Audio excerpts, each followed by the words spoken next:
All right, hey y'all, I'm back. So my potatoes have been in the water boiling. They're soft now and ready to mash, okay?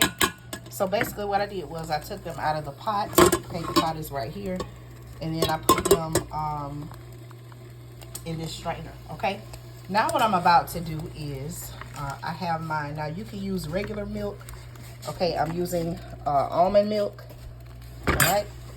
And I'm going to pour, okay, just a little bit of almond milk. Now you can measure it, you know, cup, half a cup. It really depends on how much potatoes you have. But I'm just gonna pour some of this in here.